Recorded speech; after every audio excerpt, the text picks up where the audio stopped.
Welcome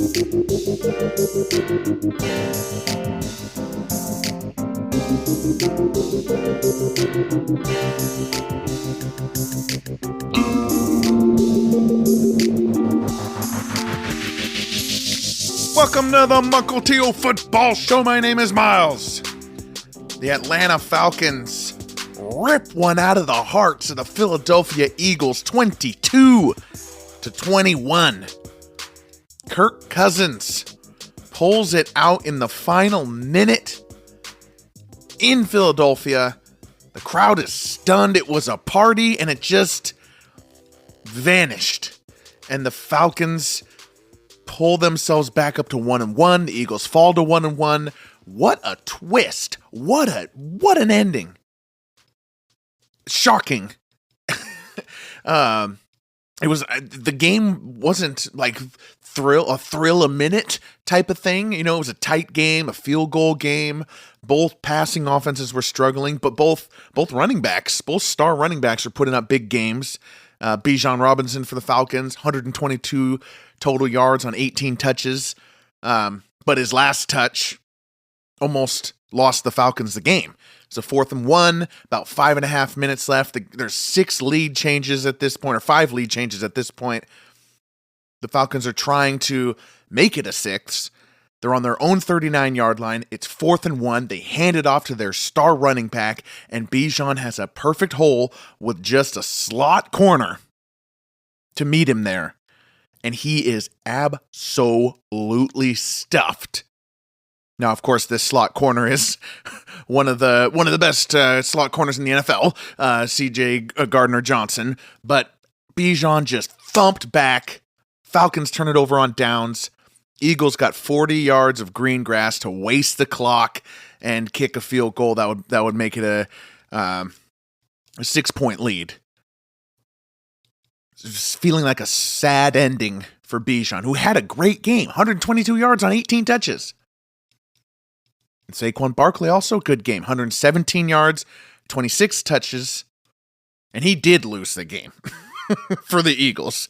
He said, "Hold my beer, Bijan. Let me show you how you have a good fantasy day and then lose the game for your team." It's 3rd and 2 after the Eagles had drained the clock, matriculating down the field, and Hurts rolls out right. He throws it to Saquon Barkley, who just needs to catch it and get that first down, and then the Eagles could have kneeled the game out. And he drops the pass, and it's a bad drop. It's a bad drop because it was just right there in his hands. He didn't have to break stride. It forced the Eagles to kick a field goal with 1 minute and 39 seconds left. The clock could have just drained to 0. I believe the Falcons are out of timeouts. And yeah, people are saying today, why were they passing the ball? And it was a low risk pass. I mean, the play was a rollout with this little out route by Barkley.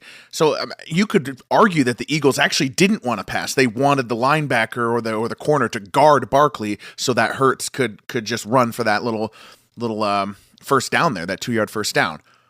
But, the defender chose the other way. He threw it to Barkley. It was an easy completion. I mean, he did drop it, but you can't coach that scared, thinking that your star running back is going to drop that type of pass. So, but it happened, and Kirk Cousins gets a chance to change the whole narrative. Not of primetime Kirk. There's still primetime Kirk is not going well. This wasn't redemption. Because Kirk Cousins spent most of the game frustrating Falcons fans. Now we're on to 2 games where he's just he's as good as the play call. No better, no worse. And Minnesota and Washington fans know this well. So it wasn't like a redemption. This was more of a twist, a surprise ending. This is actually our 3rd time that Kirk Cousins has come to Philadelphia in week 2 in primetime in a row. He came here on Monday Night Football 2022, Thursday Night Football 2023. Now is the Falcons. He comes here again, Monday Night Football in week 2. He spends his week 2s in primetime in Philadelphia, and he sucked the other 2 games. Just classic primetime Kirk.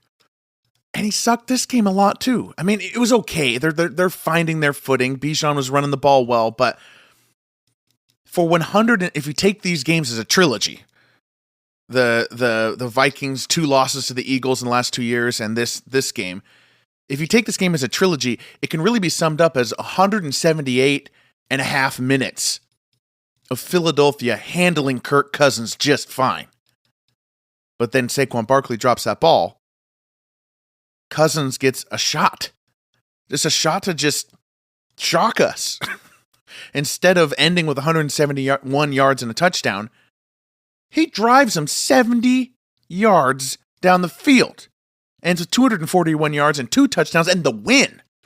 Michael Penix Jr. putting those sweatpants back on. You're not needed right now, my man. It was crazy. And it was a great drive. I mean, the Eagles, of course, went into full prevent and appeared not to even rush him. But Kirk Cousins did take it. Hits hits Pitts for 11, Mooney for 21, Mooney for 26. I was sitting here thinking, is Darnell Mooney the wide receiver 1 for the Falcons? Because they had showed him sitting with Kirk Cousins on the sideline. He'd had some attitude, after a couple of targets. Like, that just feels like something you don't do if you're the wide receiver 4. You don't pout like that. I thought, maybe Mooney's the wide receiver 1. But then the next 2 plays, they go to their real wide receiver 1. The guy who I'm really hoping to see a breakout this year, Drake London, gets a 5-yard out to the 7-yard line, and then gets a 7-yard touchdown on the other side. And shoots a fake AK-47 up into the sky, getting a penalty. Younghoe Koo, good job making that 48-yard extra point.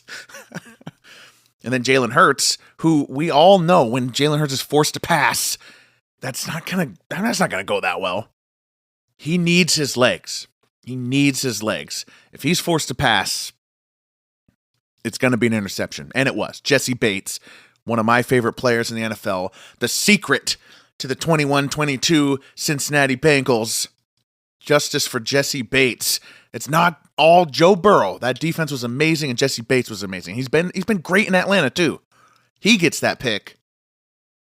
Hurts throwing it to Devonta Smith, covered by 2 All-Pros. A.J. Terrell and Jesse Bates. Ugh. But none of this had to happen. If Barkley just catches the ball, I wouldn't even be talking about this, right? Like, this is why I love football. You get those moments where Bijan and C.J. Gardner-Johnson are just head-to-head. They just need to crush each other, either forwards or backwards with the game on the line. You think one side's just defeated, but a fingertip drop changes the fortunes back around. This is football, baby. And the narratives just come along with it. I wouldn't even be talking about Jalen Hurts as anything bad if Barkley hadn't dropped the ball. It's just how you experience football as this. It's this oblong ball, these bounces, these weird quirks, these weird shapes, these tendons and bones, and just happenstance, and it forms into narrative and legacy and history. That's what this show is about. Because we could easily be talking here about September Eagles. Man, they're good. Wasn't that 17-play, 70-yard, 10-minute drive in the third quarter amazing? Ended with a tush-push touchdown. Like, man, that's good. Man, aren't the Eagles different when Jalen Hurts is healthy and can run? You just don't remember how much Jalen Hurts runs. And we've had each year we've kind of seen the same pattern. He has some injury, some underreported injury that stops him running so much, and the Eagles' offense starts to dry up. So hopefully that doesn't happen this year, and the Eagles can kind of bounce back. Also, if A.J. Brown is in this game, the Eagles probably win easily. But anyway, congratulations, Kirk Cousins, Falcons, week 2. Mukilteo Football Show. This show is football everything, NFL history, legacy, within the ups and downs of the 2024 NFL season. Check us out on Spotify, Apple, YouTube. We've got shows after the primetime games. After Monday Night Football, after Thursday Night Football, after Sunday Night Football. So I promised on yesterday's show, where we talked a lot about the Saints and the Bengals Chiefs game, I promised in yesterday's show that today we would address the big Week 2 upsets. 3 of our 4 2023 championship game participants lost their second game. The Detroit Lions, the San Francisco 49ers, and the Baltimore Ravens lost. The Tampa Bay Buccaneers, Minnesota Vikings, and the Las Vegas Raiders. So I'm going to go through those games. It is week 2. So I'm going to give each winning team a confidence rating that I have for the rest of their season. And each of these losing championship participants a worry rating. So a confidence rating and a worry rating. And our first upset, Tampa Bay Buccaneers overcome a 7.5 point spread to defeat Detroit Lions 20-16. In a game that frankly doesn't make sense unless you watched it. And even if you watched it, don't think about it too much. I mean, the Lions were 1 for 7 in the red zone. You know, Jared Goff was missing throws, but the whole thing was just, it's like when you input a bunch of factors into a simulation, it says 90% chance of win probability. This was the 10%. Like, the whole game, it was 20-16. The Lions had 26 first downs. The Bucs had 14. The Buccaneers were 2 for 10 on third down. Aiden Hutchinson sacked Baker Mayfield 4.5 times. The Bucs didn't sack Goff at all. The Lions had 463 yards of offense. Twice as much as the Buccaneers, 216. The Lions kicker wasn't shanking kicks. He was 3 for 3. There was no fluke defensive touchdowns or special teams touchdowns. Honestly, like if you input all of these factors, it seems like the Lions would win. It's like it wasn't even that high a score in a game. I'm trying to figure it out too, guys.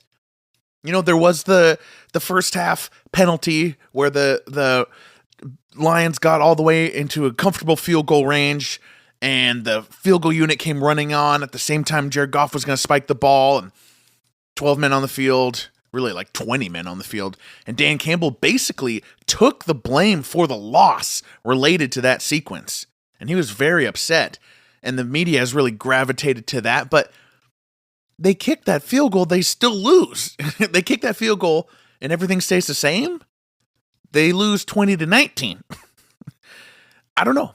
If this was just a Baker Mayfield gritty type of win, they just stayed in it and if you stick with the Lions and you stay with it, then you just hope weird stuff happens.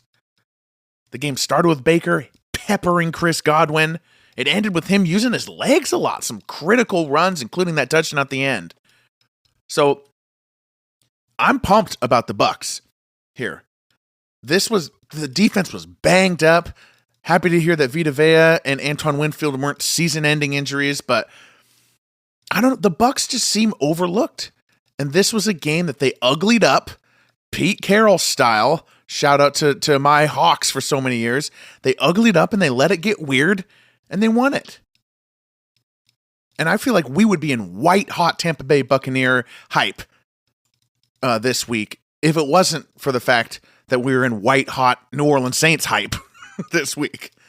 And then for Lions, my worry rating is low, 2 out of 10. I'm not worried. They should have won this game. It's just like the Eagles on Monday here. They easily could have won this. So, I mean, the reason it's 2 and not 1 is just that there is like that one little thing, which is, remember, it's my unpopular take, but remember the calendar years of 2016, 2019, 2020, and 2021. Those are all calendar years in which you could have said, Jared Goff sucks, and no one would have batted an eye. No one would have disputed you at all. Those years did happen. They existed. I'm just saying, that's why it's 2 out of 10, not 1 out of 10. Just saying. Second big upset of the week. The Las Vegas Raiders beat the Baltimore Ravens 26-23 in a game that it really seemed like the Ravens had. But unlike the Lions and the Eagles, they deserve to lose this. they lost this game at the end, not from weird circumstances or, letting a good team stick around. It was shaky to begin with. It was a 9-6 half. They had one good drive to start the third quarter, but it wasn't ever feel good. Even when they went up 10 in the fourth quarter, when Derrick Henry scored his touchdown, 95th career touchdown, by the way. Minshew turned it over on downs. Ravens were theoretically chalking it up. We're 1-1 now. We're going to do it. But they have blown so many situations like this, nobody could feel comfortable. Last year, the Ravens, for some reason, gave up a bunch of these. They're like their only losses were these weird comebacks. And the year before, they were doing it too. It's a nasty habit, and it is happening to the Ravens, which is weird because you would think a team with Lamar Jackson would have like the ultimate closer. And now they have Derrick Henry, an ultimate closer. The Raiders, though, hey, they came to life. Specifically, Davante Adams came to life, and his involvement in the second half really sparked things, got the Raiders really moving. They got a field goal. Lamar Jackson throws a brutal interception. Davante Adams scores the 1-yard touchdown, the 96th career touchdown, by the way. So him and Henry were briefly tied at 95 there. The race to 100. Then Lamar goes 3 and out, and it felt like it was going to be a 3 and out. And with a Max Crosby sack, Raiders kick a field goal and they win. And I don't know. I don't think that the Ravens are going to have a good year. This is a continuation of what I was worried about on our Football Eve podcast the night before the opener. There's so much depth that has gone. There's so much staff that has gone. They've had a good 5-year roster run. Yes, some of the years they were just decimated by injury, but it can't go forever, and I feel like they're hitting a lull, and we're seeing that. So my worry rating for the Ravens is 6 out of 10, and that's very worried. That's a very worried rating to give somebody after week 2, but it is a continuation of the things we were starting to see. My confidence rating for the Raiders, 4 out of 10. To me, it's nice to see Davante Adams and Max Crosby get their shining moments, but we knew they were going to have some big moments. They're too good of players to not. But Gardner Minshew, I mean, there's not going to be sustained success here for the Raiders. So more worried about the Ravens than confident about the Raiders in this situation. And the last upset, the Minnesota Vikings, the Minnesota Sam Darnolds, defeat the San Francisco 49ers 23-17. And it probably should have been, it felt like the Vikings were like on their way to blowing this. I thought I was going to be sitting here saying like the Vikings had the game, but they blew it because they had that Justin Jefferson 97-yard touchdown. And then he goes out. Jefferson gets like a contusion on his quad. He goes out. Sounds like he may be okay, but it was a very scary moment. The team is deflated, feeling the pains of last year. Aaron Jones fumbles a big play that was going to put the Vikings up a couple touchdowns, fumbles it at the 1. And I thought, Vikings are blowing this. But they held on.